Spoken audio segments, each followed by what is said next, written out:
Thank you, Joe Butler, for saving my bacon. Technical issues. Oh man, it's so much fun. I have to do all of that again. Good evening and welcome to the Library of Mythical Ireland. I'm Anthony Murphy. This is Live Irish Myths episode number 151. All of a sudden, everybody's telling me there's no sound. Hopefully, it's rectified now. The microphone wasn't switched on. I mean, how many times have I done that? You think at this stage I'd have a checklist in front of me to check before I start. Anyway, we're continuing the theme that we started exploring last week, which is rebirth and reincarnation in Irish mythology. I hope you enjoyed last week's landmark episode, which was thrice 50, or episode 150 of Live Irish Myths. If we're simultaneously broadcasting on or live streaming on the Mythical Ireland YouTube channel, the Mythical Ireland Facebook page, and the Mythical Ireland community on Facebook. If you're watching on YouTube, don't forget to subscribe. Click the subscribe button and enable all the notifications so that you get notified whenever something is happening on the Mythical Ireland YouTube channel, which is generally at least once a week, if not several times a week. And don't forget, if you're watching retrospectively, that's something that we do at the beginning of all these live streams, is we say hello to our community. So if you don't want to sit through 10 or 15 minutes of hellos, just skip forward on the timeline. Good evening to all of those who told me that there's no sound. Joe Butler, Daisy Peters, Alwyn, Roy Badziak, Dolmac McDermott, Nick Eska Casterton. Cornelia Skipton has a smiley face, which I presume means I can hear you. Hello, Cornelia. Good evening to you. And Joe Butler is now laughing. Joe, I'm glad that you are finding some comedy, John Main is in Ivera. Good evening, John. You're very welcome to this evening's live stream. Good to see you. Margaret Kiernan is in Mullingar. Says hello to Anthony and all. Hello, Margaret. Mandy McCurl is on from Adrech, Isle of Mull. Well, does that mean it's wet? I'm not sure, Mandy. We had a sort of mostly cloudy day, but it's reasonably mild for the time of year. Hello to Barbara Barney. Hello, right back at you, Giagwich, Barney Falcha. You're welcome along. Alwyn Roy Badziak is also happy. Brilliant. Facebook user is saying good afternoon to all. I wonder, is that Mike? Is that Michael Pike or is that someone else? Let's have a look here. I have to apologize, as always. Melon app doesn't show the name of the user from the Mythical Ireland community, so I do apologize for that. Who is it? Oh, it's Erica Bow. Hello, Erica.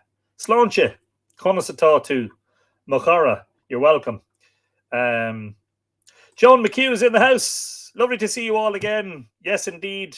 A very big hello to you, Joan. Hope you are keeping safe and well. Good to see you on this evening's live stream. Archaeoastronomy Database is in the house. There we go. Hello, and glad to see and hear you, and likewise.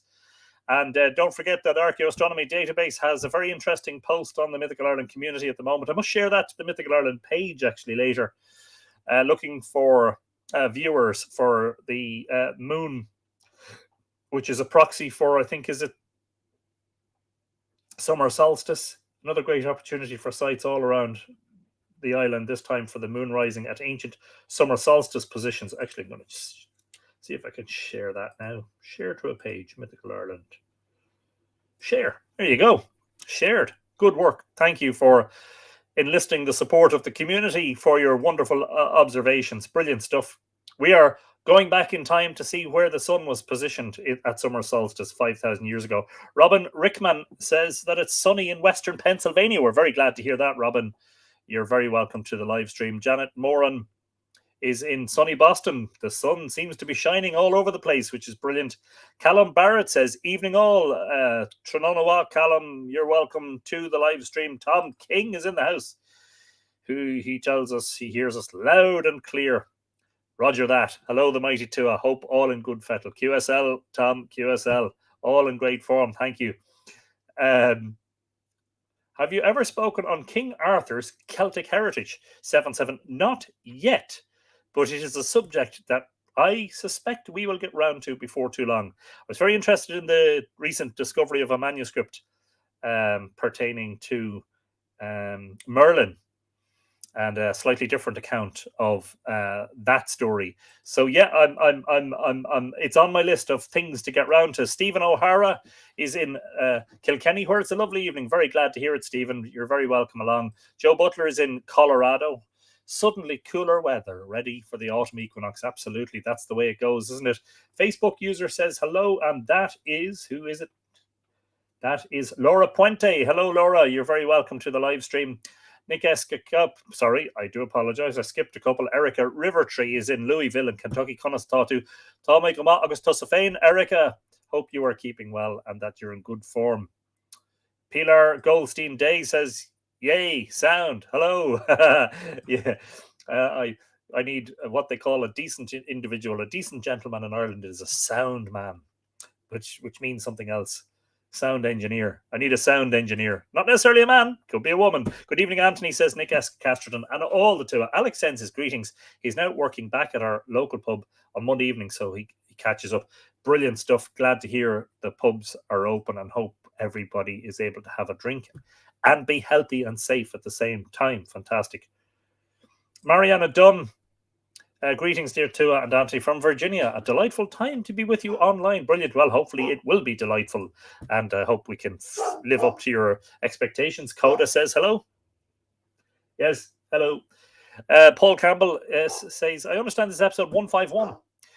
Tuned in from Galway City on the west coast of Ireland. Hello, Paul. Good evening to you. Slightly later sunset for you than us, but it's gone down a while here now. Tom Shanahan says, good morning from Northland, New Zealand. Very good morning to you, Tom. Tom is in Tuesday morning. We're all still stuck in Monday evening. Hope you have a great Tuesday, Tom. Thank you for joining us at what must be a very, very early hour of the day. It's fantastic to see you. Brendan Byrne raced home from work not to miss this. My Monday drug. Brilliant stuff, Brendan. Good evening to you from Clara / Glendalough. Brilliant stuff. Gaelic Elvis. Sing us an American trilogy in Irish, would you? Loud and clear. South shores of Lough Neagh, North County Armagh. Brilliant stuff, Gaelic Elvis. Good evening to you. You're very welcome. Can't find you on YouTube, says Janet. I'm definitely on YouTube because I see people commenting on YouTube, so I'm not sure, Janet. If you go youtube.com/Mythical Ireland, it should be the first video that you see, I assume, I think, I hope.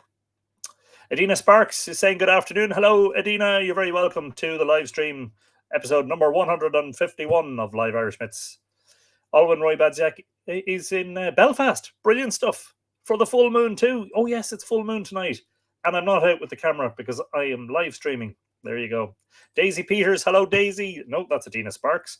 Daisy Peters says, a blessed Monday for you, Anthony, and all our Tua. Yes, indeed, Daisy. The same right back at you. Great to see you all the way from Brazil. Afternoon, Anthony, and all the Tua, says Adina. Hello, Adina. You're very welcome to the live stream. Hope you're keeping well. Sue Prenter is in the house. Favorite time of the week. Brilliant. Loving it. Steve Martinson says, happy harvest, full moon. Good health to all. I'll drink to that, even if it is a sip of water. A sip of water from the River Boyne. Now, I know you're all jealous. Giogrich Anthony here again. That is Michael Pike. Hello, Michael. Good afternoon to you from the Boyne Valley. Nuala Doyle is in the house. Hello, Nuala. Good to have you along for the live stream. Maria Gutzeit, I think it is in Koblenz in Germany. Good evening. What is it? Guten Tag? No? Forgive me, I only have a very, very few words of German, as in less than 10. But Maria, you're very welcome. Fáilte.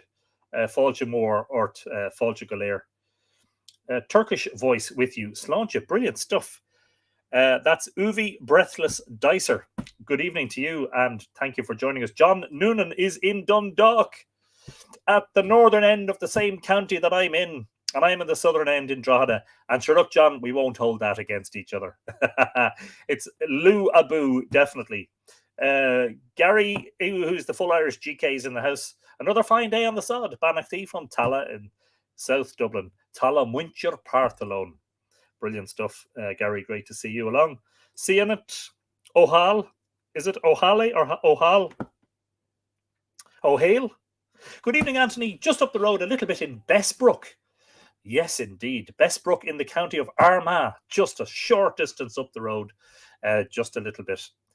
Good to see you. You're very welcome along. Porrick Byrne is in Mount Mellick in County Laois and says good evening. Yes, indeed. Good evening to you. Catherine Woodruff is on the Mythical Ireland community. Says hello all. Fáilte, Catherine, Sláinte, agus Banachtaí, agus Fáilte Roth.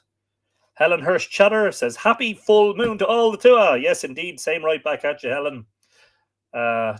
Thank you, Tom. Brilliant stuff. Jason, pre-ordered my 2022 calendar. Oh, that's Movanway. Why does it do that? Saying hello from lovely Dale Hollow Lake. Brilliant stuff, Jason. I hope you enjoy your calendar when it's printed, when it arrives. Don't forget to get your orders in now, folks, for the Mythical Ireland 2022 calendar. That's mythicalireland.com, gallery and shop. Click the drop-down menu and go in there. Movanway Millward says, evening, everyone. Full moon sent me into a gardening frenzy. I nearly forgot it was live Irish Myths. Throwing some food together and just settling down for some good stories. Brilliant stuff. Sounds nice and comfy. Yeah, I mean, you know, food, snacks, tea, drams. I mean, you know, if your thing is a dram. Who am I missing? Terry Lynn Zacharias is in Colorado. Hello, Terry Lynn. Great to see you on the live stream again. You're always very welcome. Guten Abend. Yes. Thank you, Maria. Guten Abend. Thank you for danke. Vielen Dank. Yeah, I'm scoring some points here. This is brilliant. Everybody who speaks German is pretty good. No, that's not what you say, Anthony. Roberta Duffy is in sunny California. Looking forward to Mabon. Yes, interesting, but we won't get into that. In Ireland, autumn equinox is not called Mabon. In fact, I've read something recently that says that Mabon is a 20th century invention. But the thing is, I can't tell you what the actual celebration of autumn equinox might have been called in ancient Ireland. All I can tell you is that the month of September is known as Manfor, and the month of October is called Gerofor, which I believe means the middle of the harvest and the end of the harvest. So there you go. But a very, very happy autumn equinox to you, Roberta. Who else? Oh, okay. So I didn't know that, Brendan. I thought you were in Clara, but you're actually in Glendalough. Brilliant stuff. Even closer to the center of the universe. What can I say? Anne McCallum is in the house. Hello, Anne.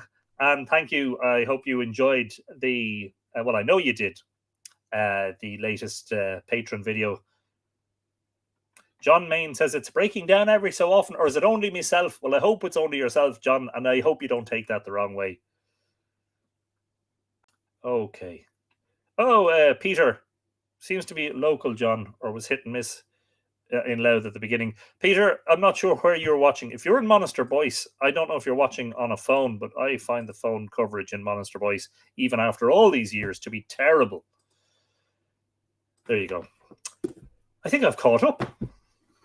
Wow, amazing stuff. Oh, hang on, I just take a quick note. What time are we on? We are live streaming 14. Let's call it 14 and a half. So this week we are continuing the theme of last week, which was about rebirth and reincarnation. This one might run for a while, actually. There might be several episodes in this, I'm glad to report. Oh yeah, I'll show this off. You may have seen this in a picture. Dawn Hilton is catching up with everybody. Any news on the cairn at Deer Park in County Sligo? Actually, I must provide an update on that on the Facebook pages. That's why we moved here.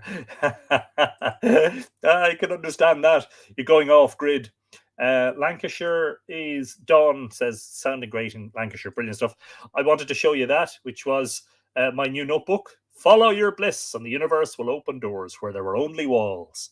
A quote from one of my favorite writers and philosophers and mythologists of all time, Joseph Campbell. Brilliant stuff. Anyway, in the wake of last week's good stuff, Roberta, yeah. We don't actually know what it might have been called. There's a great emphasis on the cross-quarter days in Irish mythology, particularly Samhain. A huge emphasis on Samhain, huge emphasis on Lunasa as well. less so on In Bulk, and maybe a little bit less so on Bealtaine. Pardon me, but it's interesting. What were the main ones called? And was equinox even important in prehistory? Good. So I ordered this online because I knew it was going to provide us with much fodder. And it is The Voyage of Bran, son of Febal, to the land of the living. And it's volume 2 of a 2-volume series. Now, ostensibly, the first volume, which is a translation of The Voyage of Bran, which I don't have, and I'll have to add that to the collection. That translation was made by Kuno Meyer. The second volume is mostly the work of his colleague Alfred Nutt, with a significant sort of emphasis on the sort of otherworld voyages and this theme that we're exploring tonight. Apologies while I just silence my phone. I forgot to do that too. This is why one needs a checklist when one is doing live streams. Oh, stop it now. Yes, I'm going to read the preface to this, and I'm going to read one chapter. And I suspect that, given the interest in the subject, that this is possibly going to run for a few more. Samantha Healy's in the house. Hello, Samantha. You're welcome along. The Deer Park video with Martin Byrne was very interesting. Everything that happens that involves Martin Byrne is very interesting. He is a brilliant guy. Brilliant. So I'll read the preface just to give you an idea. The second installment of my studies in connection with the Voyage of Bran appears later and is less extensive in scope than was anticipated. I had hoped to bring out Volume 2 within a year after Volume 1. I had intended to trace the rebirth conception throughout the Aryan-speaking world in the same way I have traced that of Elysium, and then to discuss the relation of both to similar conceptions in earlier civilizations of the East, as well as in barbaric and savage communities of the present day. Always do not like that language, because that is almost always the language of imperialism. You know, to call people barbaric and savage just because you don't understand them. The failure of my hopes accounts in some measure for the curtailing of my plan. To carry this out in its original form would have involved, in view of the scanty working time at my disposal, another year's delay. It seemed advisable, therefore, to restrict myself to the essential part of my scheme, the exposition and discussion of the Irish evidence, and to reserve the important but secondary question of origin for future investigation. I would again emphasize my wish to have my work judged in the first place as a contribution to the history of mythic literature among the Irish. In this respect, I venture to think it has some claim to the attentive consideration of scholars and should prove of assistance to my fellow students. I wish to renew my expression of indebtedness to the scholars already mentioned in the preface to Volume 1, in particular to M. Darbois de Jubainville, Professor Irwin Rode, and Dr. Whitley Stokes. And of course, we are very familiar with the translations of Whitley Stokes.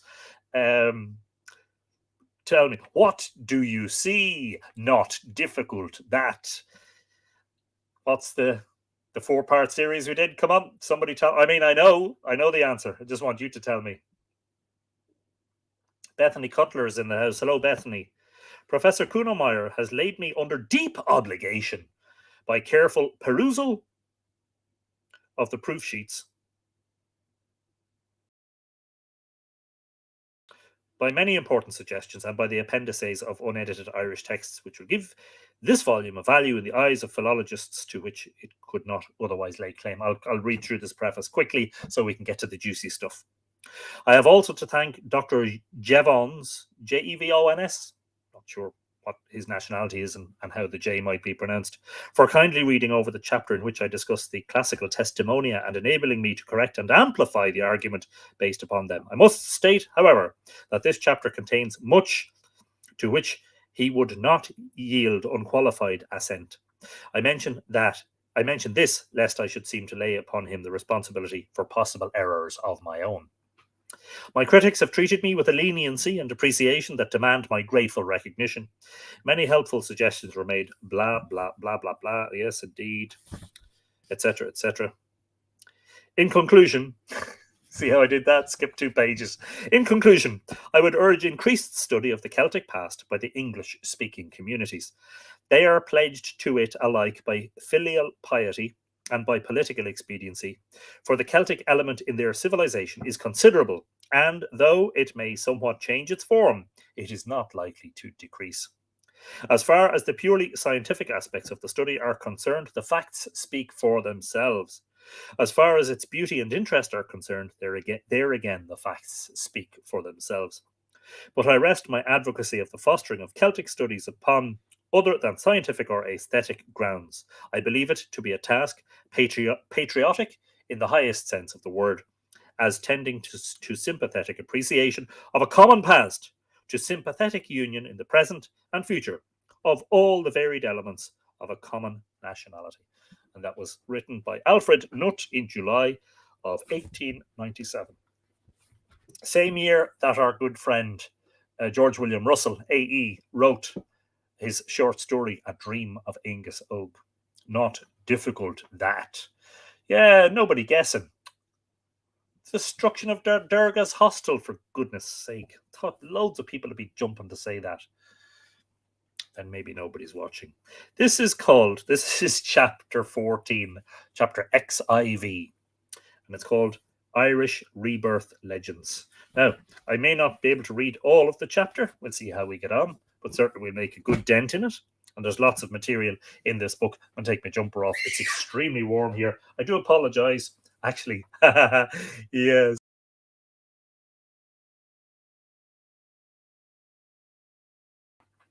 Ta-da!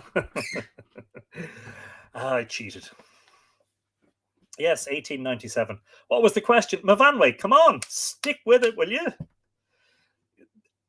Listen, the ones at the back of the class, if you're finding it a bit stuffy and you're going to sleep, open the windows, you know? No, the question was, what story was that from? You know, what do you see? Not difficult, that. Which was repeated again and again and again. Facebook user is laughing. That's Dawn Hilton. Mavanway, look, in fairness, that is a perfectly good excuse for not hearing the question. The noise that you're making munching your dinner is drowning out. How could I ever forget that? It descended into comedy for a while, didn't it?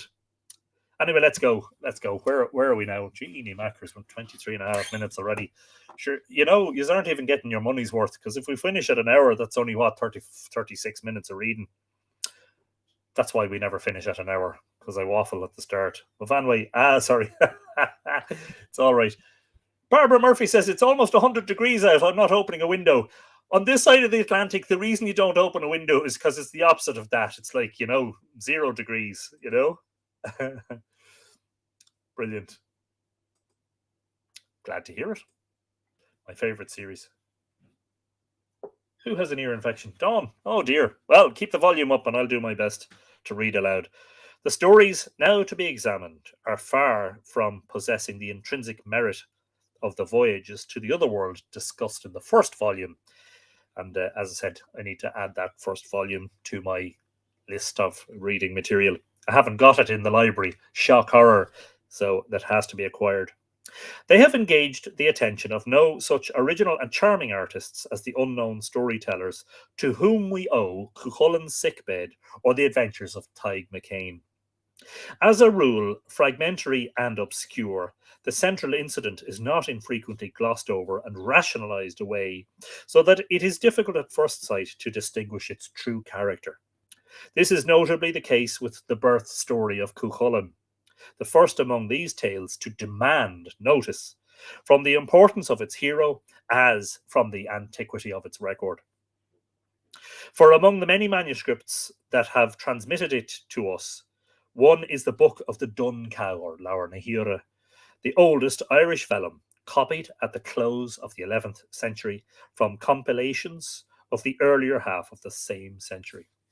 The birth story of Cuchulainn is extant in 2 versions, neither of which is in its original form, and one of which has come down to us mingled with and distorted by the other, I give each version in outline, where desirable, in full detail.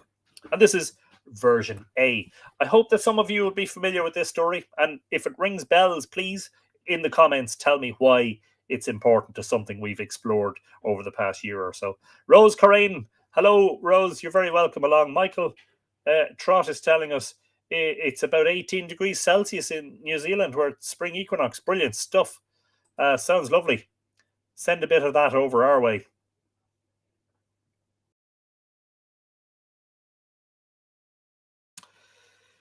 Dechtere, sister of Conchobar. I always, a lot of people pronounce that name of the Ulster king Conchobar. The modern sort of rendition of Connor is Crohor, but I like Conchobar or Conchovor. Fled one day, and with her 50 damsels. Neither from the men of Ulster nor from Conchovor did they ask leave. Women had to ask leave of their men back then. Do you hear that? Track nor trace of them was not found for 3 years. Track and trace. Sounds like a modern thing, like a barcode scanner. Nor was aught heard of them. And on that subject, sorry for distracting you, there is a joke there, isn't there? Why does the Norwegian Navy have barcodes along the sides of its warships? I don't know if Norway even has a navy, but so when the ships come back to port, they can scan the navy in. Sorry, I won't do that again. I apologize. Straight back to it. Apologies. Serious face. Then they came in bird guise to the plain of Emania, as it's always spelt in, or nearly always spelt in the English translations, which is Awen. And they devoured everything and left no blade of grass standing. So the women left, turned into birds, and came back and started eating the grass. Great was the grief on the men of Ulster at this sight. 9 chariots were harnessed to pursue the birds, for 'twas a custom of theirs, bird hunting. Thank you. That's Janet Moran. Some appreciation for the humour. And I'm not charging any extra for the jokes. It's a good job. Pilar, that's probably more the sort of reaction I'm used to getting. Never mind.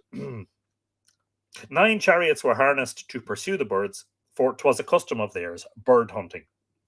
Conchovor was there, and Fergus, Amorgin, and Bly Brugage, Senka, and Brickrew. Amorgin, by the way, is not Amorgin Gloongyal of the Milesians. He's Amorgin, the poet of the Ula, or the Uli, the Ulstermen, their chief poet. Same name, different guy. The birds flew before them to the south, past Schleifforth, etc. Did anybody get where this story was heard before yet? No. Tarini Pendleton is in Laguna Beach in California and has joined us. Hello, Tarini, you're very welcome. Night fell upon the warriors of Ulster. The bird flock vanished. The men of Ulster unharnessed. Fergus set forth in search of shelter and came to a little house. Therein he found a man and a woman who greeted him. Fergus asked for food, but was not given any because his comrades were outside. Come to this house with thy comrades, and they shall be welcome. Fergus rejoined his companions and brought them with him, men and chariots, and they went into the house. Then Brickrew went out and heard somewhat a low plaint. Guided by the noise, he went towards the house he saw before him, a house great, fair, and magnificent. Entering by a door and gazing in, he beheld the master of the house, a young warrior, handsome, of noble mien, who spake to him thus, Come in, Brickrew. For my part, said the woman, thou art welcome. Why does thy wife greet me? Said Brickrew. As you can see, this is one of these late 19th century archaic English translations.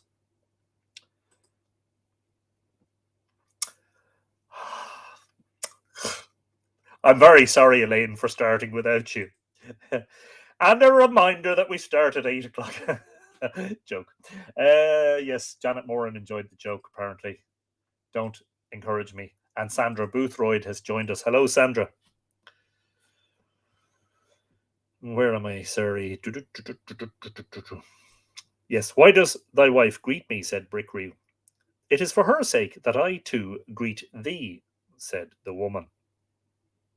Are you missing anyone at Owen? Said the man. In truth, yes. 50 damsels these 3 years. The story has suddenly introduced the fact that the women have been uh, missing for 3 years. Yes. She's right. Definitely. Movanwe is 100% right. Okay. Would you know them if you saw them? If I did not, it is only because one may forget or be doubtful after 3 years. Try and recognize them, said the man. The 50 damsels are here. This woman in my power is their mistress, and she is Dechtere.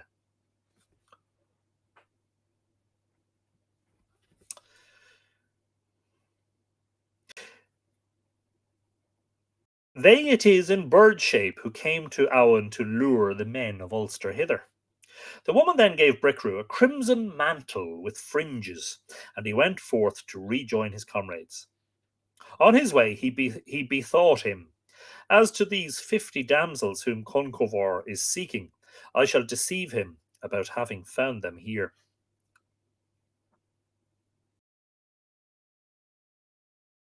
I shall hide that I have found them, and only speak of the house full of fair women. Concovar asked Brickrew what of his search. I came to a fair and brilliant house, and therein I saw a queen, noble and gracious, of right royal mien, with fair curling hair, a group of women, lovely and well clad, the master of the house, brilliant and generous. He is my vassal, said Concovar. He lives on my land. Bid his wife come and sleep with me this night. So not only did we have an issue about the women needing permission of the men to go anywhere, now it appears that if you're renting land from a fella, that you have to let him sleep with your wife. By God, did they do things differently back then. But no one save Fergus would go on this mission. He was welcomed, and the woman went with him. But she complained to Fergus that she was in travail. Fergus told Concovar this, and a delay was granted her on that account. Then each of the men of Ulster went to bed with his wife, and all slept. When they awoke, they saw somewhat a little child in Concovar's lap. And that, the remainder of this version describes how the Ulster warriors put forward their claims to act as foster father to this child. And now we have version B.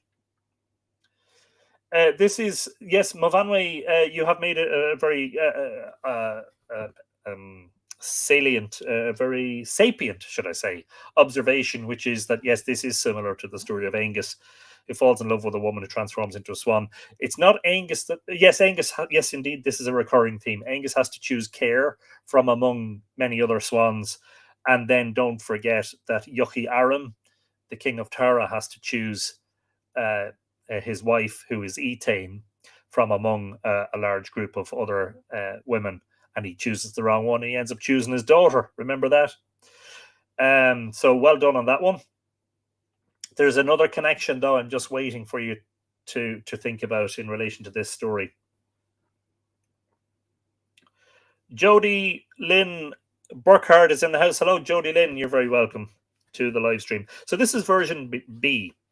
The mysterious birds came to ravage the plain of Owen. 9 cars, read chariots, or what would you call? Chariots is probably the best word. Are harnessed for their pursuit, in one of which Concovar takes place with his maiden sister, Dechtere, who serves as his charioteer. I'm very glad to hear it, Jody Lynn. Thank you. And Kathy Mark is in Iowa and is saying hello. Hi there, Kathy. You're very welcome along. Among the other warriors are Conall Cernach, Fergus, Leira the Victorious, Celtcar, and Brickrew. Full of beauty was the bird flock and their song.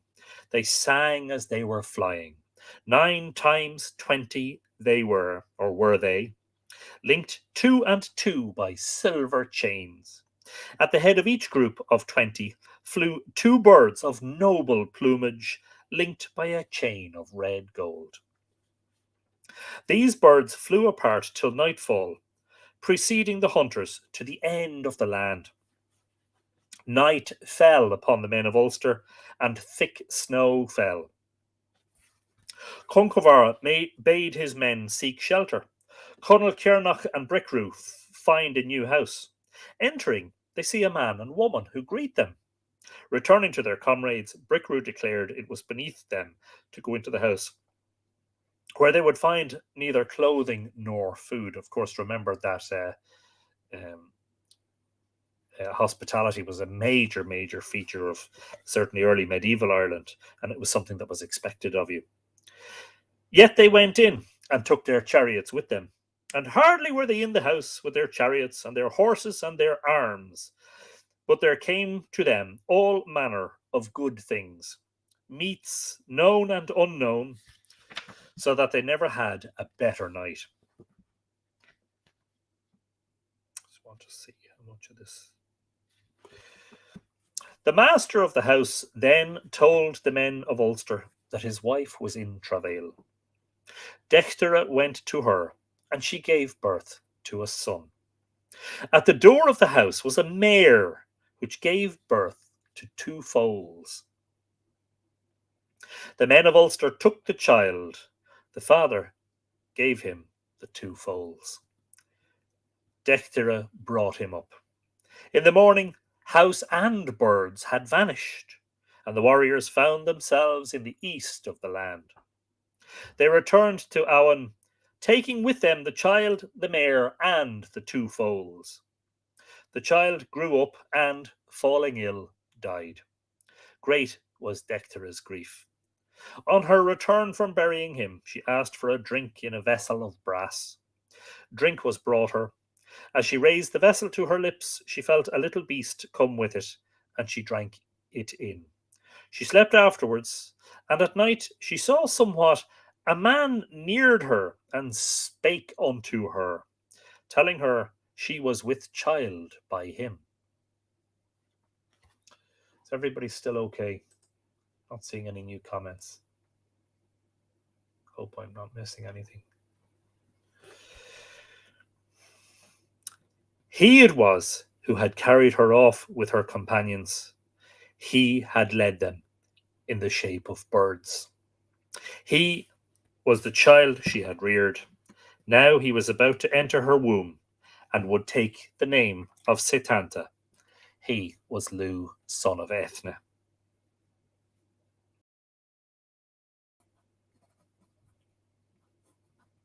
Sorry, apologies while I just make a mark. We're listening avidly. Brilliant. Good.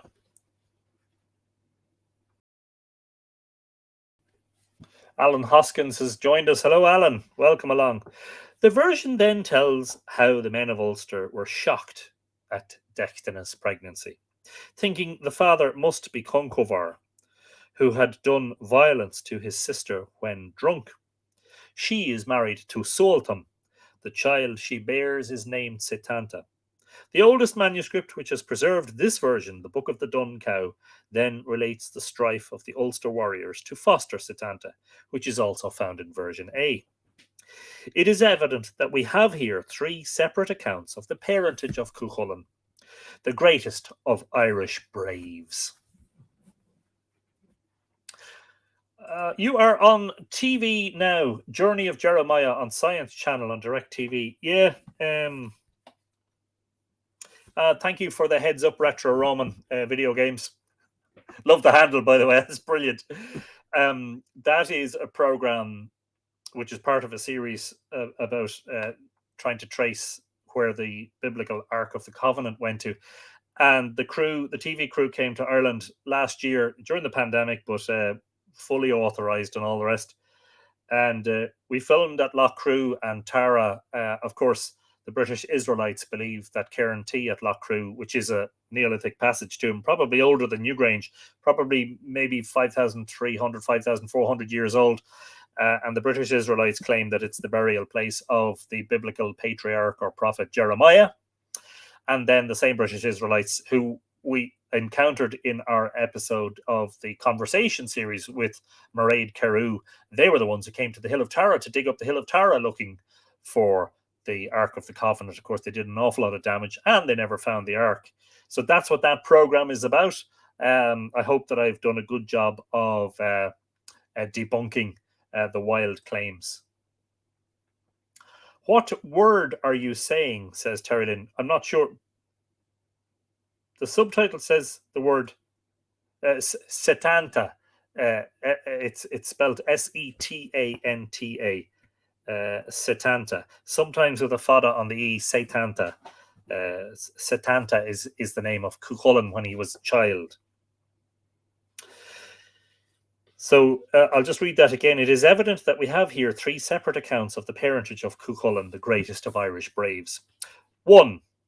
He is a rebirth of the god Lu, who lures his mother Dectera to Fairy, commits himself as a child to her care, and, when he dies in this shape, passes into her under the form of a little beast which she drinks. Nora Gaffney O'Connor is in the house. Hello there, Nora. You're very welcome along. Hope you're in good form. Have you been in the sea lately? What's it like? Pagan Tree is also in the house. Good evening to you. You're welcome along to this live stream. 2, he is the son of Dectera and an unnamed lord of the fairy who transforms her into a bird, carries her off to his home, and after 3 years, when she's on the point of giving birth, sends her in bird shape to lure her brother and his chief warriors, to whom the child, when born, is committed. 3, he is the son of Dectera and Concovar. This account is implied in the definite statement in version B that the men of Ulster suspected Concovar. It is furthermore evident that neither version has come down to us in an original form. Double dip today. Wow, brilliant. Yeah, it's all I can say is fair play to you. But it's supposed to be mild for the end of the year. Why did they have one name when a child and another name as an adult? Brilliant question, Bethany. And I've been talking about it for a long time, but there will be a series in Live Irish Myths about Toynbee Cúilge, in which I hope we will explain those things. There is a very good reason that Cuchulainn's name changed, in much the same way as Fionn McCool, before he ate the salmon of knowledge, was called Jevne. It's to do with initiation, but we will definitely explore that.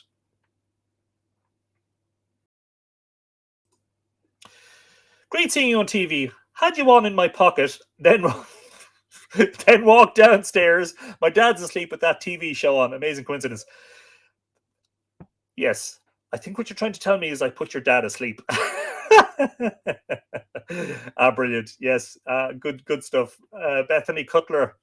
Why? Sorry, that was one that I'd seen already. I do apologize. Generality. Glad to catch this. The idea of Cuchulainn as an incarnation of Lu is something I've always wondered about. I also wonder if the same might be true of Fionn McCool. This is something that the likes of T.F. O'Reilly was saying in the 20th century, that the otherworld deity comes in many forms. The thing about Lu that's interesting in relation to Setanta is not only is he supposed to be his quote unquote father, but some scholars have pointed out that there are attributes there that suggest yes indeed Cuchulainn was just another iteration of Lu in a later time, which is fascinating.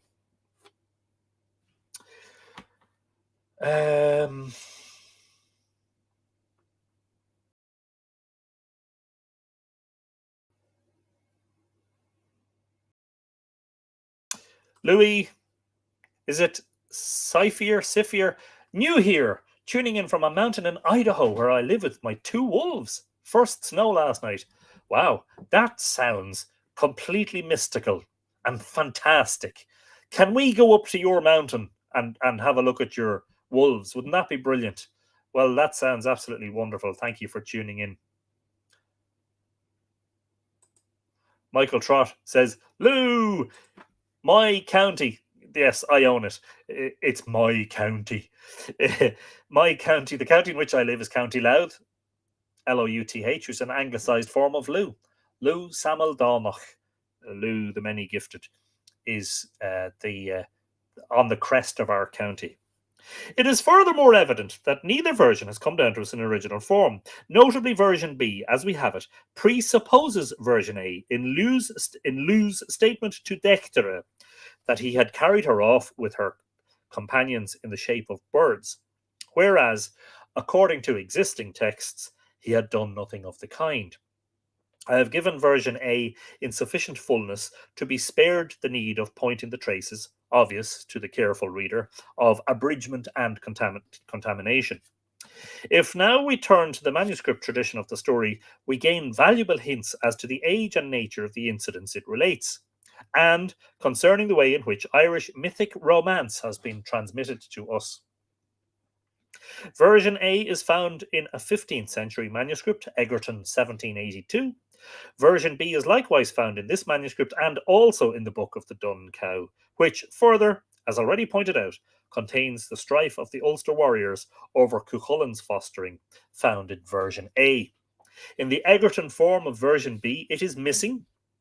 If we compare that portion of version B common to the 15th century manuscript Egerton 1782 and to the 11th century manuscript the Book of the Dun Cow, we find that the 15th century text is much superior. Not only does it contain details barely indicated or slurred over by the 11th century text, slurred over, that's interesting. Is he suggesting that the monks in the 11th century were drunk? Slurred over by the 11th century text, but in many passages it has preserved what is obviously the true reading, where the Book of the Dun Cow text has been corrupted by transpositions or other scribal errors. Finally, as we have seen, version A, only known to us from a 15th century manuscript, is presupposed by version B, found in a corrupt form in an 11th century manuscript. I have dwelt upon these facts at some length. Who are you telling? They're all bored. I mean, there's Michael Pike is heading off because he's bored listening to Alfred Nutt expounding about the different manuscript versions. No, he's only going to work. See you, Michael. Thanks for joining us. We'll see you on the next one. Don't forget to watch the end of the episode. Why do you suppose they chose the bird form specifically? Well, I have a theory about that relating to the swans. I think it's quite clear that they're swans. And swans are like psychopomps, guides, and in various myths, characters or people transform into swans when they're going on otherworld journeys, including the aforementioned Angus in Ashlinga Anguso, including Etain and Midger, who take the form of swans to escape Yochi Aram in Tuckmark Etain at Tara, including, am I wrong? Englec at Nouth. Does she take the form of a swan? Maybe not. Maybe not. I've dealt upon these facts at some length, as they afford an admirable instance of truths always to be borne in mind when studying medieval Irish literature. The date of the manuscript affords no certain clue, save as a terminus ad quem to the age of the text which it may contain. In other words, it can't be any younger than the date upon which it was written down.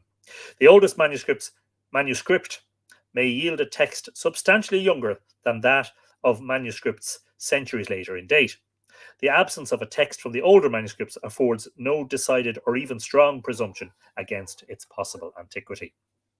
Having thus cleared the ground for a consideration of the versions upon their merits instead of upon their nominal date, we may form some idea of the evolution of the legend as it offers itself to us in extant Irish literature.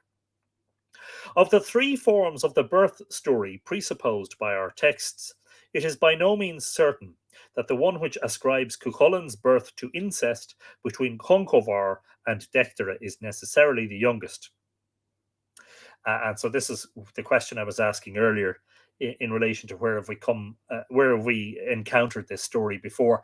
And that was in our exploration of the themes of incest relating to the Brunabonia monuments, especially in light of last summer's revelations that a man buried in Newgrange had first degree incestuous parents, i.e., probably brother and sister. And we may return to that before the end of this episode, just to refresh your memory as to what that was about. The existence of a parallel incident in the allied heroic legends of Arthur and of Siegfried testifies clearly to a mythical original for a trait now existing only in heroic guise. The mythic prototypes of Concover and Dextina, or Dextira, it's funny, it's spelled differently, Tine, Dechtine in some, and Dechtire in others. Dextera doubtless belonged to a stage of thought in which the horror felt at a later date for incest was wholly missing. And that indeed in itself is very interesting, because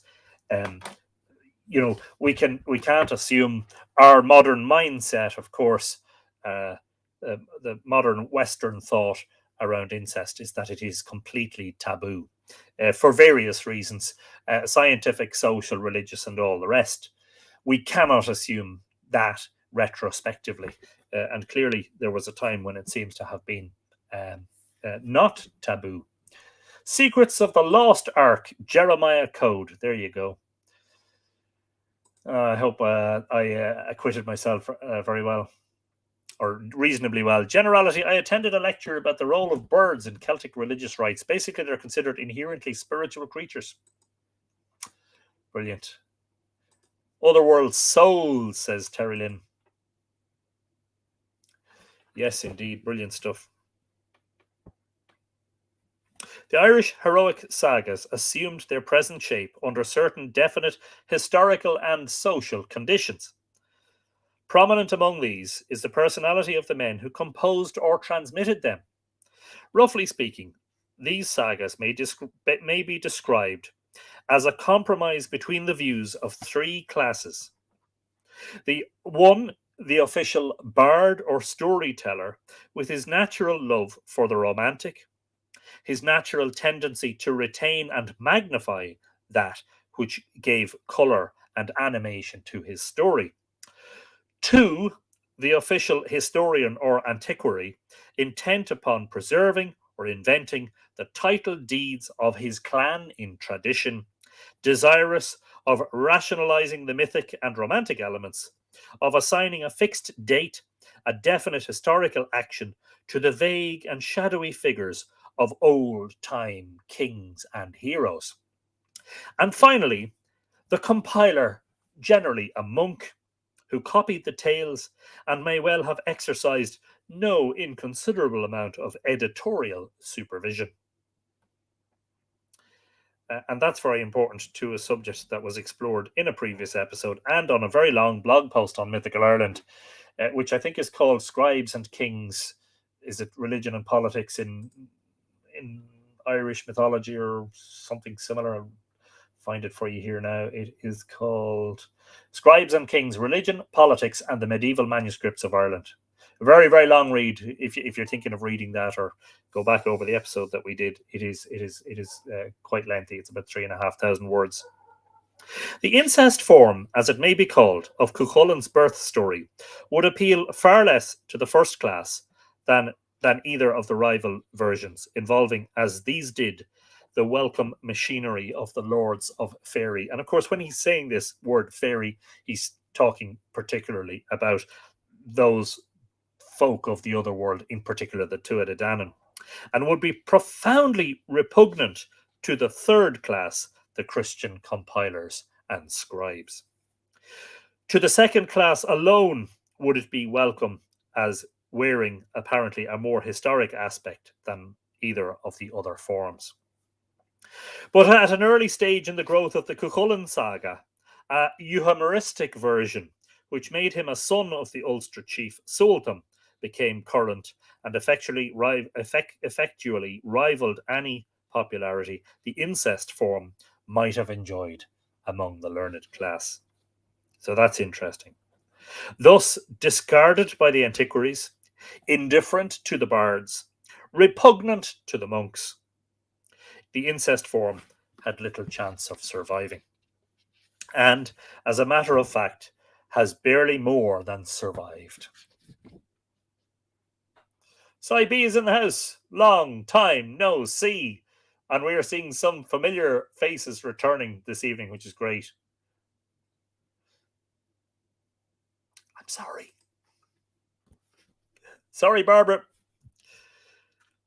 The other two, the abduction and reincarnation forms, as they may be called, have been more fortunate, though here, as elsewhere in the Cuchulainn saga, the pronounced historic character impressed upon the saga as a whole has tended to obscure or minimize the mythic constituents. Both versions probably enjoyed equal favour. They influenced each other mutually, and at some date we cannot now fix, but which cannot be later than the late 10th century, the fostering strife was added to version A, which assumed the form represented in the 15th century manuscript Egerton 1782. And that 1782 is, of course, a catalogue reference number. It is not a date. Early in the 11th century, a maladroit fusion was made between this version A and version B, and the result was copied into the Book of the Dun Cow at the close of the 11th century. A purer text of version B continued to be copied, that is now found in Egerton 1782. These simple facts in the literary history of Cuchulainn's birth story warrant, I submit, the conclusion that it is no medieval resetting of a romantic motif, but yields the fragmentary, distorted, and obscure remains of a pre-medieval legend, of at least equal antiquity with the oldest form of the Mungan story, and that's featured early on in the volume, and one that we didn't read because I felt it would sort of get us a little bit too much bogged down, but to which we may return in the future. It is significant to note that the personages are already familiar to us from the Happy Otherworld stories. Lugh as Lord of the F word, which we will say Tuatha Dé Danann, perhaps the earliest ruler of that domain, supplanted later by Manannán, we have already met, whilst Cuchulainn, as we know, went to F word at the request of Fan, Manannán's queen. The attributes of Lugh's palace in version A, for though unnamed, there can be no doubt as to his identity, are the same as in other stories. The inexhaustible store of riches and dainties, the property of sudden appearance and equally sudden disappearance, whilst the shape into which Lugh transforms Dectine and her companions recalls that assumed by Fan and Liban or Livan in Cuchulainn's sickbed. What he hasn't said here at all, really, is the fact that this episode was supposed to have taken place at Newgrange, which is important because it links it in with the swan story of the aforementioned, not Tuckmark Etain, the other one, Aisling Ingeso. And he doesn't seem to have accentuated that at all. That the fact that Lugh may have appeared to Dectine in a dream at Newgrange makes it even more potent, I think, the whole story. But version A only records the love of a supernatural being for a mortal maiden. Version B, the really interesting one as far as the present investigation is concerned, exhibits clearly the reincarnation process as conceived by the early Irish storyteller. It is purely mechanical. The god lives again as the mortal after duly submitting himself to the conditions incident to mortal birth. Whether the storyteller thought of him as losing his divine identity is impossible to decide. The fact that Lugh figures at a later stage of the Cuchulainn saga and remains a prominent personage throughout Irish mythic romance, having, of course, no bearing upon this particular point. Nor is the significance of the curious incident of the god's appearance as the foster child of his destined mother-wife apparent at first sight. So fragmentary is the record that it seems unsafe to ask from it more than the bare fact of the ancient Irish belief in the possibility of a god being swallowed as an animal by a mortal maiden and born. Excuse me, I do apologize for the yawning. It's because the house is very warm and I've opened the window and you can hear the dogs barking now. Sorry, that it seems unsafe to ask from it more than the bare fact of the ancient Irish belief in the possibility of a god being swallowed as an animal by a mortal maiden and born in the ordinary course of nature as a mortal hero. Metempsychosis. Yes, indeed, Michael, that is the word. Yes, indeed. The what word? Yes, indeed. No, you're not going to get me to say it, Tom King or Nora Gaffney O'Connor. You're not going to get me to say it.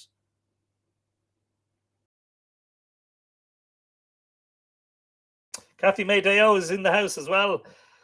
Has had horrible trouble with getting a phone signal. No problem, Kathy. Glad you're able to join us.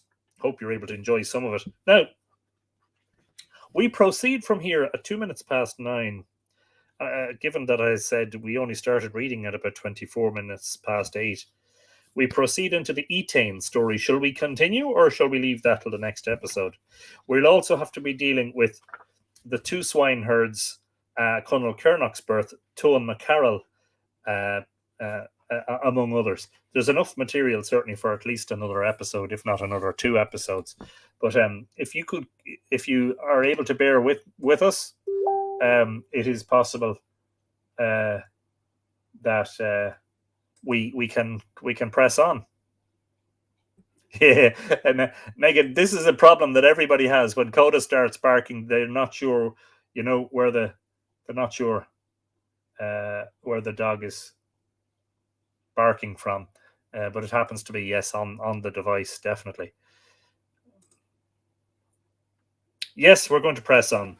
The Etain birth story. Now, we've covered the story of Tuchmark Etain in, I can never remember if it was 2 or 3 episodes. I think it was 2 episodes.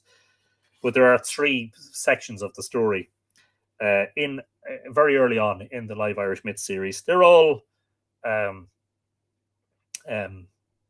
what's the word, catalogued. They're all archived here on the Mythical Ireland YouTube channel and on the Facebook page. The Etain birth story. The personages of the story I now propose citing are also familiar to us from the first volume. Well, they're not because we don't have the first volume. I there quoted from the Tuchmark Etain, the wooing of Etain, Midger's ardent appeal to Etain, describing in such vivid colours the delights of the happy otherworld. At the time, it was only necessary to point out that the Tuchmark Etain involved the conception of rebirth, but to rightly appreciate the light it shows upon the subject, a full summary of at least a portion of its contents must be given. The drama of Etain's fortunes comprises 3 acts, clearly defined not only by the structure of the legend, but also by the way in which it has come down to us in the manuscripts. And this is A. This is lettered A, so presumably he's going to give us summaries of each A, B, and C. Etain Echria, daughter of Ailil, was wife of Midger, lord of the She of Briley. And that is the otherworld mound of Briley, which, as we know from previous stories, is near Ardagh in the county of Longford, in the centre of Ireland. He had another wife, Fuamnach, and she, being jealous of Etain, drove her rival forth by aid of the magic spells of the druid Bressel Etherlov.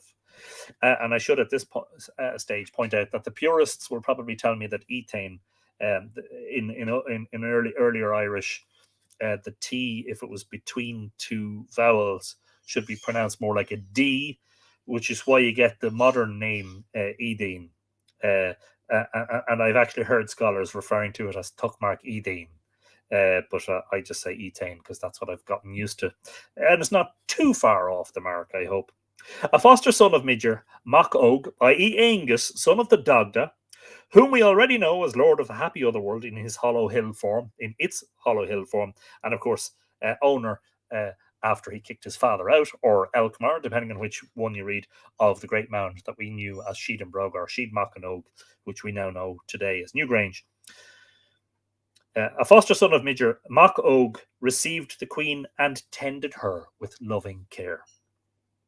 He placed her in Agrianon, The usual signification of this world in Irish romance is a lady's bower with glass sides or windows, and he was wont to carry her about wherever he went.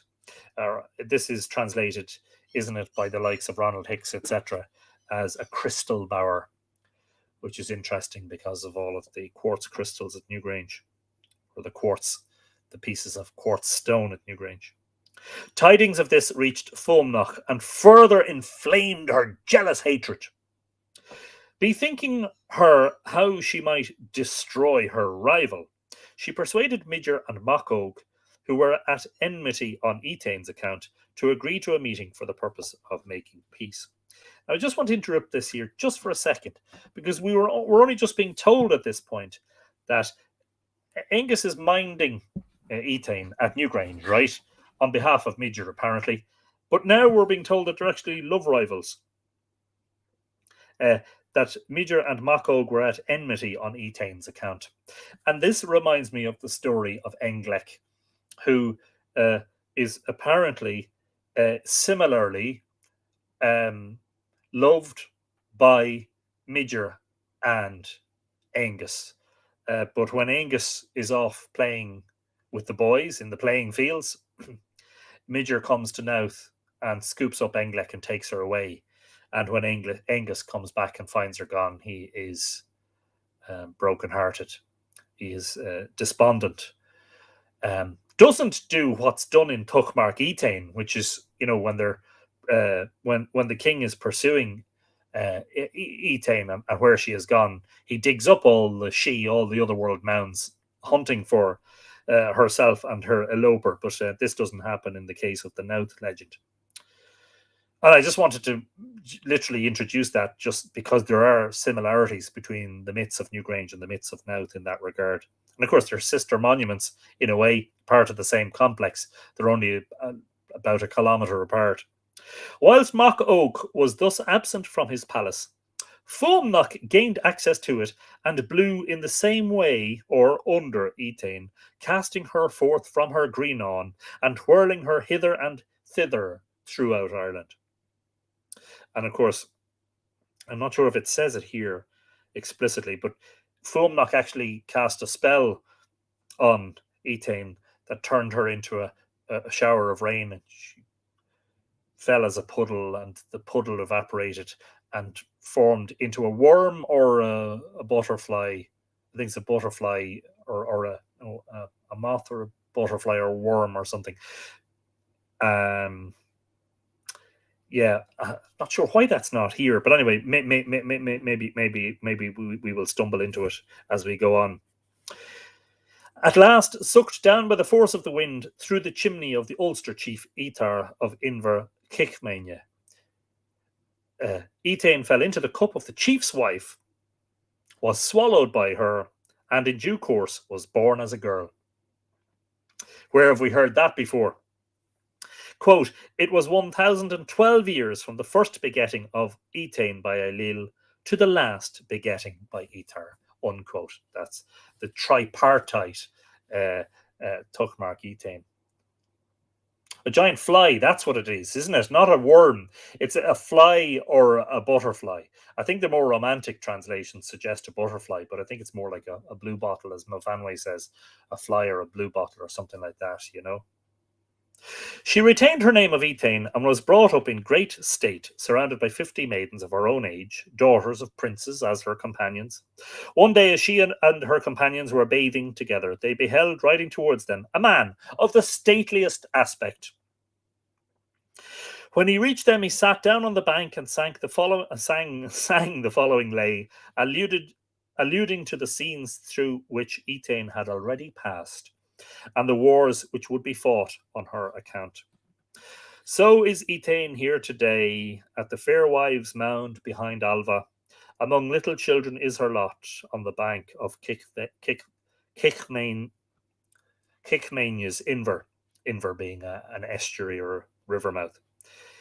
It is she that healed the monarch's eye from the well of Luchdall League. It is she was gulped in the drink by Etar's wife in a heavy draught. For her sake the king will chase the birds away from Tethba, and will drown his chargers twain in Loch da Arbrecht's waters. Many great battles will chance for thy sake to Yochi of Meath. Ruin will fall upon F-word and war on myriads of men. Bethany, we'll see you next week. Don't forget to catch up on the rest on the replay. We'll see you. We'll see you then. All the best. He ended and vanished. No one knew whither. But of Midger and Mako, it is told how they met and waited a while for Fuamnach. As she did not come, both suspected treachery. Mach Og hasted home, and finding his Grianon empty, went in search of Fuamnach, surprised her with the druid Bresel Etherlov, and struck off her head, which he carried home. So there you go. Angus went home to find his Grianon, which we think is the chamber of Newgrange, empty. And we didn't know this.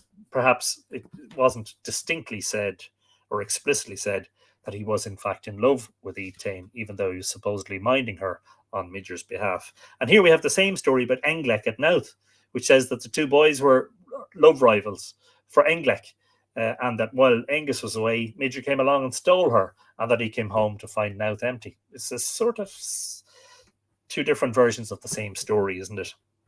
The second and third acts of the drama may be noted more briefly, and that's because Alfred Nutt wants to obviously concentrate on the rebirth aspect. Yochi Aram was High King of Ireland, what time Conchobar ruled in Ulster, Curie in Munster, and Ailill in Connacht. He bade the men of Ireland come feast with him, but they refused, as he had no wife. So he sent messengers throughout the length and breadth of Ireland to find a wife worthy of him, and the choice fell upon Etain, daughter of Etar. Now Ailill Aingoba, Yochi's brother, fell in love with Etain, for desire of her he wasted away, and no one could heal him. Hang on, I'm just taking a note here.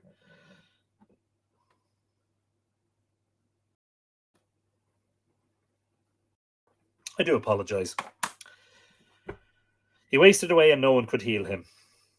And we saw a similar wasting sickness in the story of, I keep going to say Tukmark Etain, in the story of Aisling Anguso, where Angus is pining for care, and because he can't find her, he starves himself and wastes away. Yochi, having to make a kingly circuit throughout Ireland, left his brother in Etain's charge. Ailill was thereupon emboldened to confess his love, and Etain said it was a pity he had been silent so long, as she would gladly have satisfied his desire. As soon as he was well, she would fix a meeting place, but when the time came, Ailill slept, no matter how hard he tried to keep awake. This happened twice, and meanwhile Etain met, each time, a man in Ailill's shape, who did nothing but bemoan his weakness. The third time she asked his name, and he told her he was Midger, her husband, when she was Etain Echria, parted from her by the magic arts of Fuamnach and Bresal Etherlov. He pressed her to come with him, but she refused to leave the High King of Ireland for a man whose family and race were unknown to her. Would she come if Yochi allowed it? Yes, she answered. When she returned home, Ailill was healed of his love sickness, which had been caused by Midger. And this is C, obviously the third section of the story. Seth Bain is in the house. First live stream I've been able to catch. Quite delighted that I'm able to join. Well, fantastic. And we're very glad to have you along, Seth. You're welcome to the library. Please make yourself feel comfortable and at home. Midger then waylaid Yochi and induced him to game with him. Twice Yochi won, taking great treasure from Midger the first time, imposing upon him and his folk great tasks the second time. But the third time Midger won, and the stake he claimed was his arms about Etain and the right of a kiss. A month's delay was asked by the king and used in assembling the best warriors. On the last day of the month, the palace doors were closed, and the warriors, arms in hand, surrounded the queen. Of a sudden, they were ware of Midger standing in their midst. I presume he means aware. He claimed his stake, reminding Yochi how he had paid when he lost, and Etain of her promise to come with him, should the king permit. Then, taking his weapons in his left hand, he grasped Etain in his right arm and kissed her. Hasty was the rush of the warriors to avenge the insult done to the king, but Midger and Etain rose through the roof, and all the men of Ireland saw were two swans winging their way to Shearfevan. Yuki and his host hastened in pursuit, and long after the king was able to storm Midger's F-word palace and win back his wife. But the enmity of the F-word clan clung to his race, and Yuki's grandson, Conora, fell a victim to it. So far, the study of the manuscript tradition again yields precious clues as to its age and nature. All three sections are found in a fragmentary form in the Book of the Dun Cow, i.e., the story as a whole must be as old as the early part of the 11th century. The first part is only found in this. The oldest profane Irish manuscript, parts 2 and 3, are found in later Irish manuscripts in two forms, one evidently akin to that found in the Book of the Dun Cow, but presenting a better text. A better text, I presume he means a clearer text rather than a better text by whose judgment. And a variant form intended to serve an introduction to the famous heroic tale, Tugal Brunne Doderga. Not difficult, that. The destruction of Dodergas fort, which relates the death at the hand of oversea pirates of Conora the grandson, as we have just seen, of Yuki Aaron. What does he call it? The oldest profane. We would say that it's the oldest manuscript containing Irish mythology in the vernacular. In other words, not in Latin or any other language. This variant form was the one preserved by the Book of Drumsneachta, a famous manuscript now lost, from which many texts in the Book of the Dun Cow and the Book of Leinster are taken, and which cannot have been compiled later than the year 1050. Intended solely to explain the enmity of the F-word clan towards Conora, this version would naturally omit the first portion of the story and restrict its narrative to those sections in which Conora's grandfather, Yuki, played a part. It is probable that the celebrity of the Book of Drumsneachta, the most famous and important of all the 11th century collections of national hero tales, caused the omission of the first section in all manuscripts of the tale, except by a lucky chance in the Book of the Dun Cow. But it is evident that, although the first section is preserved by this one manuscript alone, it is an essential part of the story and is presupposed by both of the other sections. The compiler of the manuscript, copied into the Book of the Dun Cow, was in all probability, as has already been stated, Flann Monastrach, the most learned Irish antiquary and historian of his day. He knew and preserved for us the first section.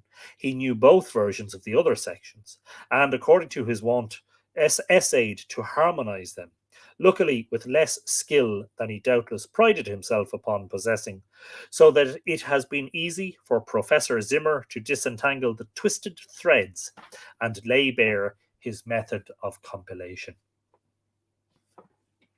Yes, Joan McHugh, absolutely agree with that sentiment.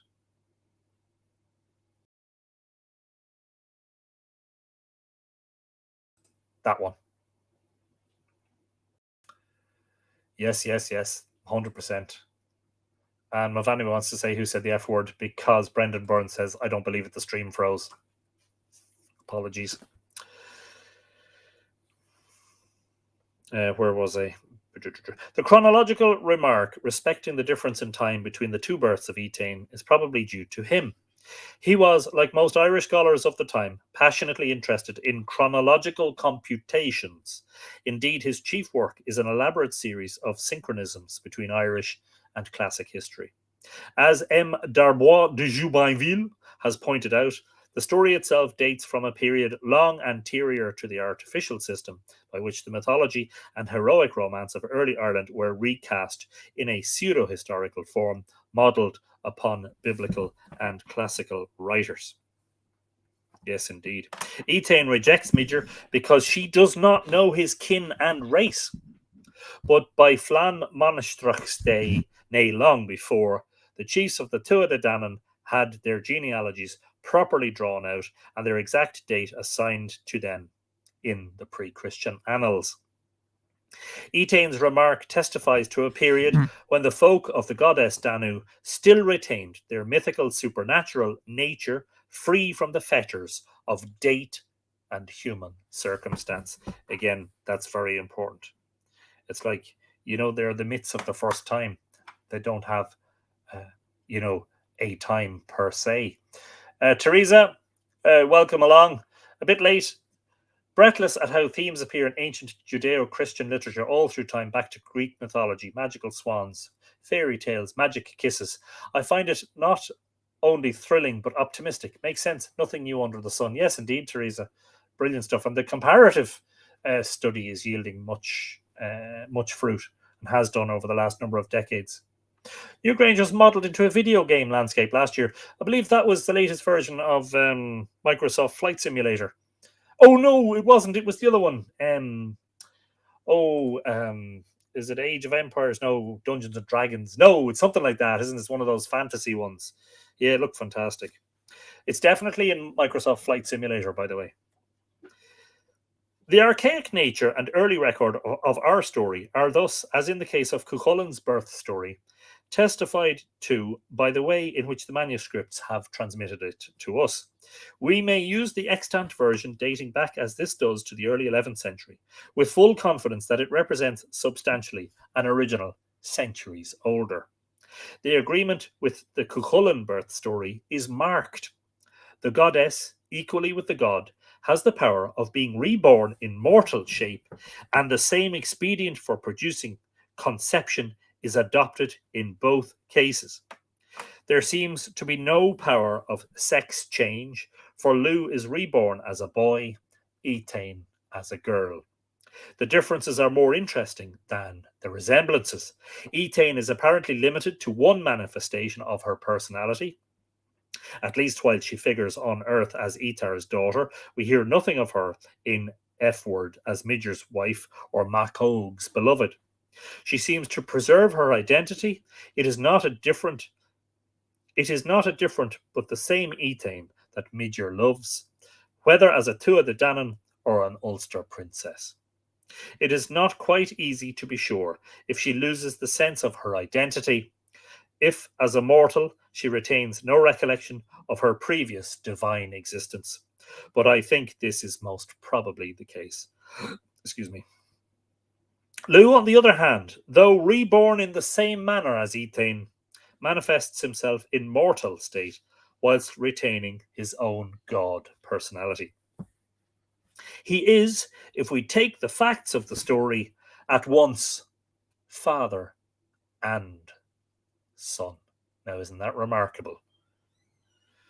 I refer you back to our discussion about C.G. Jung's answer to Job, and his speaking about how the answer to Job was that the Father came down from heaven and took on the mortal human form in order that he drink to the dregs the punishment that he had meted out to the sinless Job.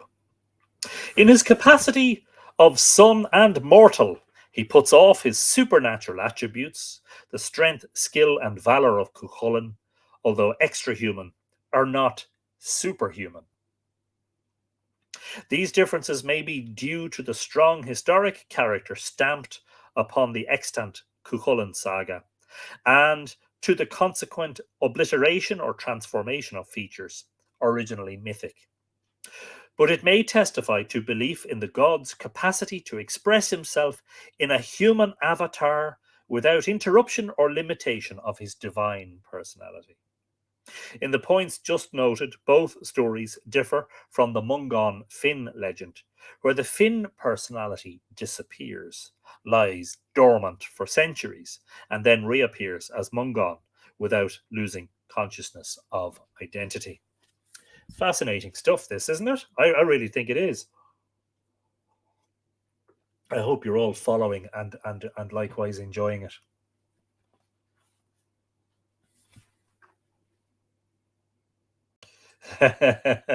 Vanway, did we ever get through to the bottom of that cheese grater? Somebody did explain what it was about.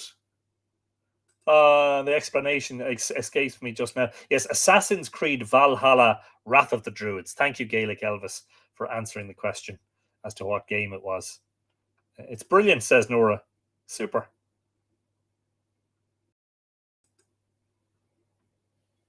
It's an adult game too, not for kids. Plenty of gore, hacking, and all of that sort of stuff. We won't go into the details.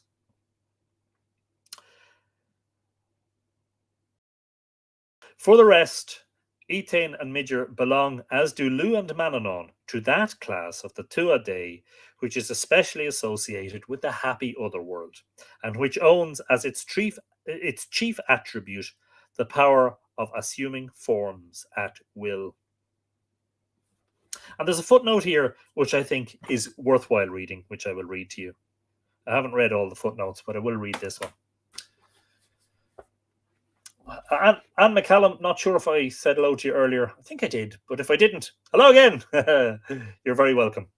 And here's the footnote. On page 51, I pointed out that the first section of the Tuchmark Ethane yields the earliest recorded post-classic European form of the folk tale theme, the jealous wife and persecuted rival, which theme makes its first appearance in general European literature in Marie de France's Lay of Eliduc.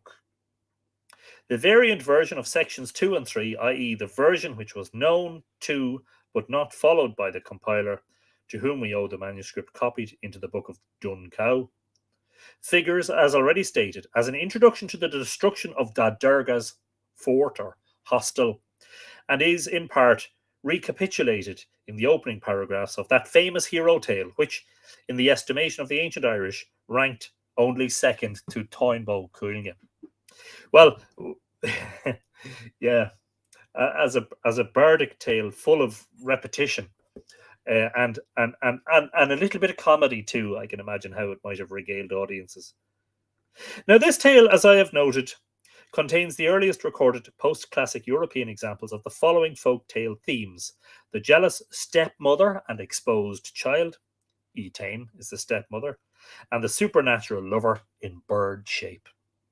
This latter theme makes its earliest appearance in general European literature in Marie de France's Lay of Yonec. I venture to think the significance of these facts indisputable.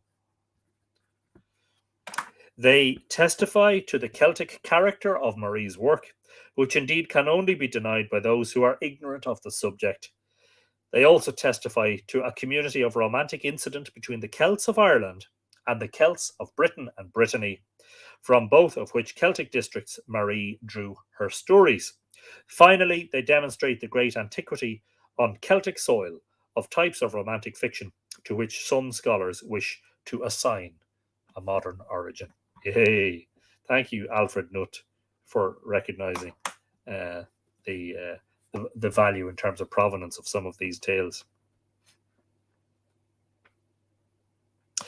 And that is where I propose we're going to end tonight, because we're moving on to the two swineherds. We're going to keep that for next week. In the meantime, I want to show you the newest arrivals in the library. But before I do that, I'll just see if there's any questions or comments.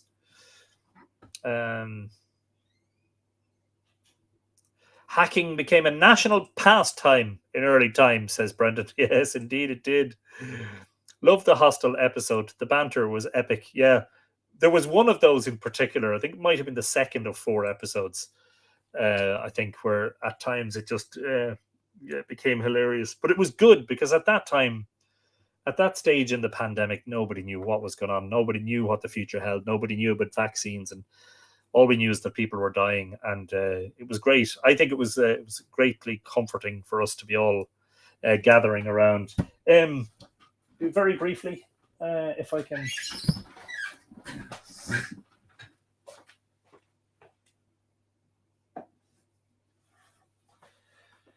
Yeah, I picked this one up today and actually didn't realize the importance of it until I read about it in another book that I picked up today. Yes. Don't tell my wife, but I bought 3 books today. So, if I can find it now, this is the next thing. Please bear with me a moment. It is a translation. This is Tomás O'Crohan's The Island Man, which apparently is a translation, if I can find it. It's a translation of a work from Irish relating to life on the Great Blasket Island. Anyway, I bought that for €1. I bought this giant big tome called The Heritage of Ireland.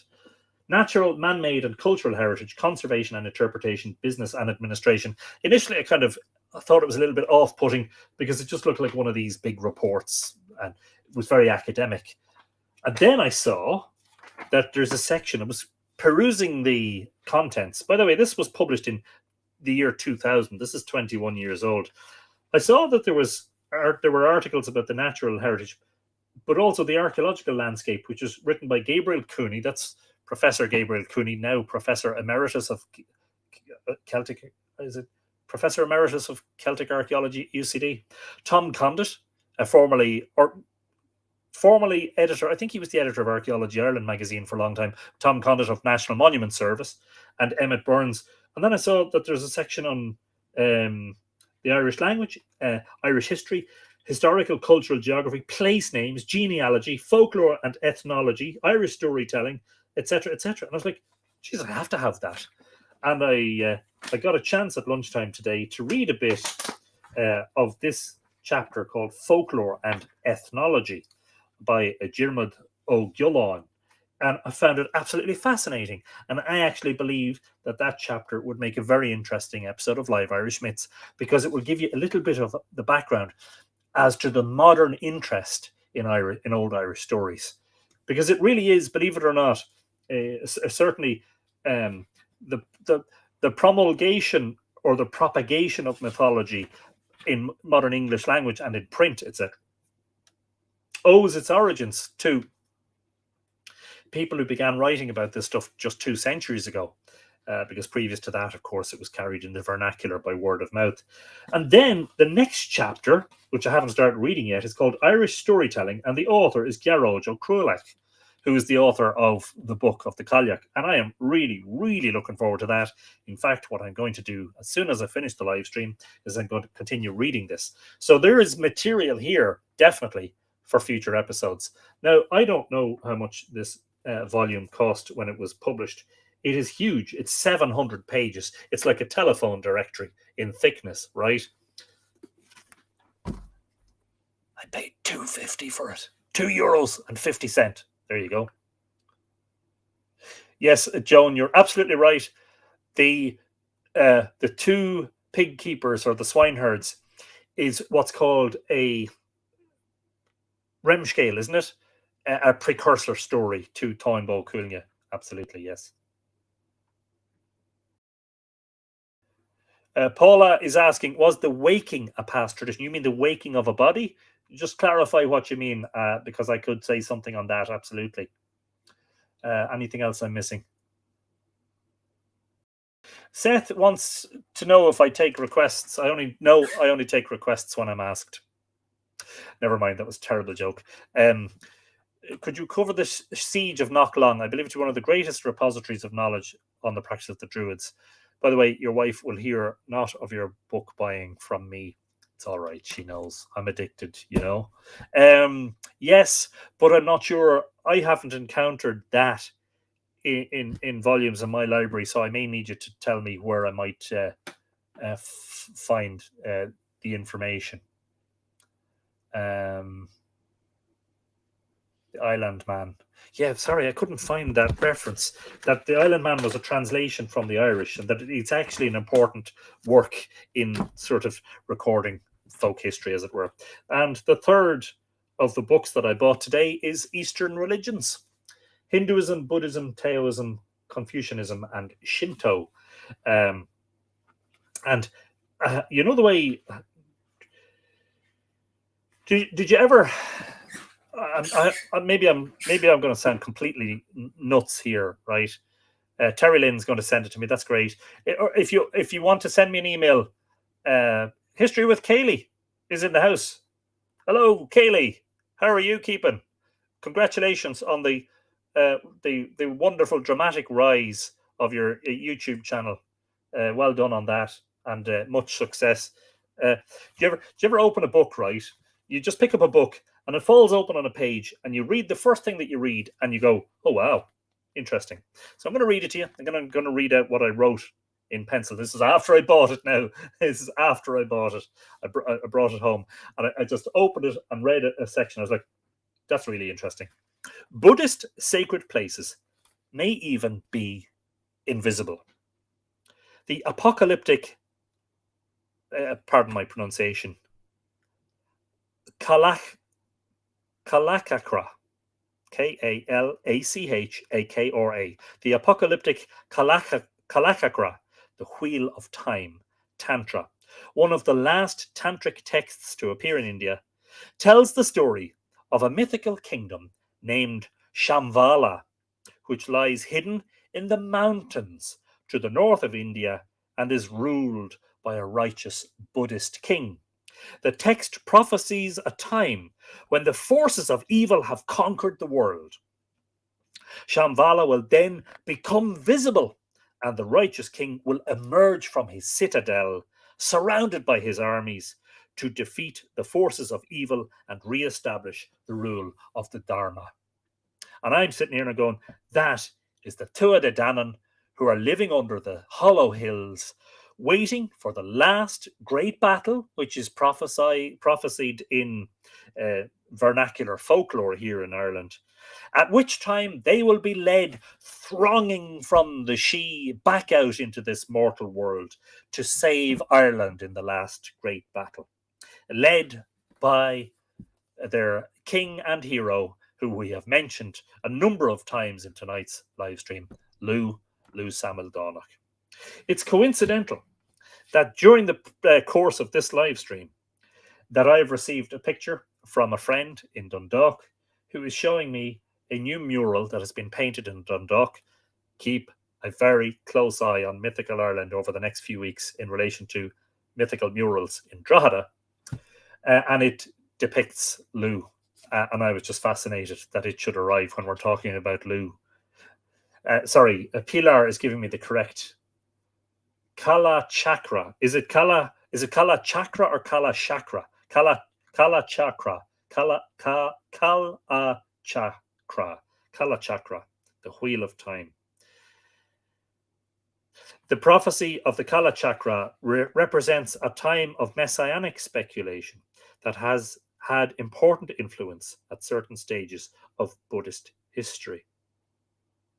For Tibetans, it serves not just as an image of an ideal Buddhist kingdom, but also as an idealized symbolic goal for a yogi to attain through the process of meditation. Fascinating stuff. So that was the first thing I read in that today. I haven't read any of the rest of it, but I'm looking forward to it. That is another of the new arrivals.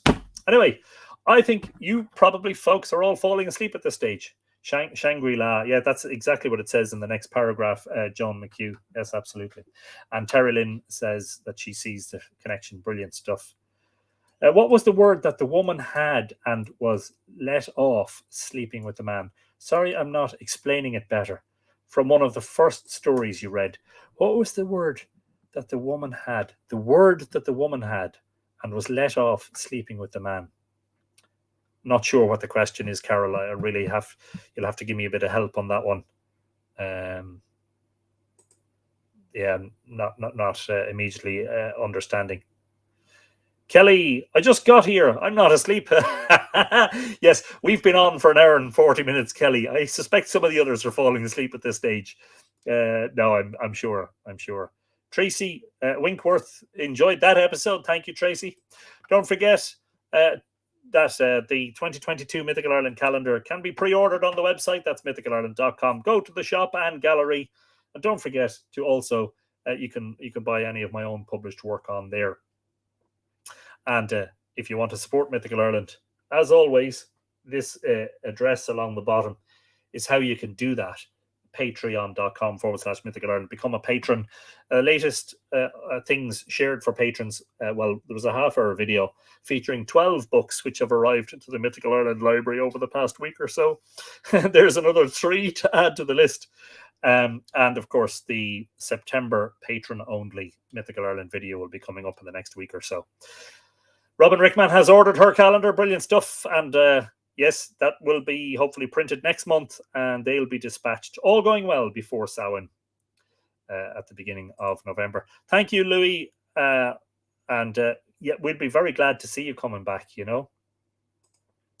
Kaylee, you are not wrong. Sorry, that's Brendan who's saying good night from Glendalough. We need to open a new library space for Anthony. Too many books. Yes, I need to expand. I mean, I'm almost completely out of space. So if these books don't find a space on the shelves, I'm going to have to start stacking them on the floor again, and that's just not good, you know.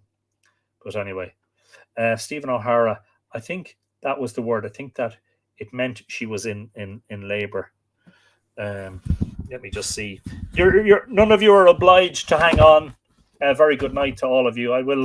I'll do my usual slán go fóill in a moment, but I want to just go back just to see if I can find that briefly for the person who's asking. No stacking. Stacking is bad. All the books will feel unloved. Yes, indeed, that's true. And thanks indeed, Joan, for the nice mention. Let me just see.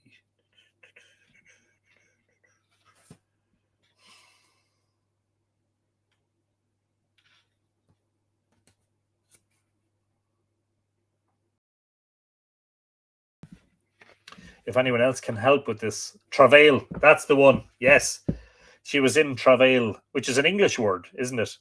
Which doesn't just mean in labor; it can mean in trouble, can't it? Let me quickly look that up in a dictionary. Yes, painful or laborious effort. I hope that's the one. Anyway, thanks for hanging around, everyone. That's a slightly longer episode than usual. Hope you enjoyed yourselves. I certainly enjoyed myself. Love telling the stories and love getting all that wonderful feedback. And we're keeping the whole thing alive, I would like to think. Hard to believe that a year and a half after the pandemic began, we are still doing episodes of Live Irish Myths. We have done plenty of episodes of Book Talk and the Conversation series in the meantime. But it's certainly good to be back doing what we started with on day one of the pandemic on the 12th of March 2020, when we didn't know what was going to happen. And we hadn't a clue what lay in store. All of you, I hope, stay safe and stay well. Ikawa, which means good night, but only to those of you for whom it is nighttime. I'm speaking mostly to the Europeans. For the Americans, it's still, and the Canadians, it's still afternoon. And of course, our friends like Daisy in South America, it's still the afternoon. And to our friends in the Orient and on the far side of the world, the antipodes, the antipodes, as I say, we wish you a very good Tuesday. Kolosov, sound sleep if that's where you happen to be going. If you're going to the bed, sound sleep. Slán go fóill, which means bye for now. And of course, the most important, Segish arrived in Seattle, says Laura. Brilliant stuff. I hope you greatly enjoy it. A very, very special work. I hope you agree. A good night to everyone. G-or-N-A, which of course means Gora Mahagut. Thank you very much.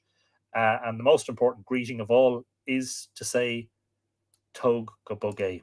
Take it easy. Special mention to Neil and Mary Hughes, unable to join us and watch tonight, but we'll give you a mention, hopefully, that you'll watch it on the replay. Take it easy, everyone. Slán go fóill. Thank you indeed. Bye-bye. Good night.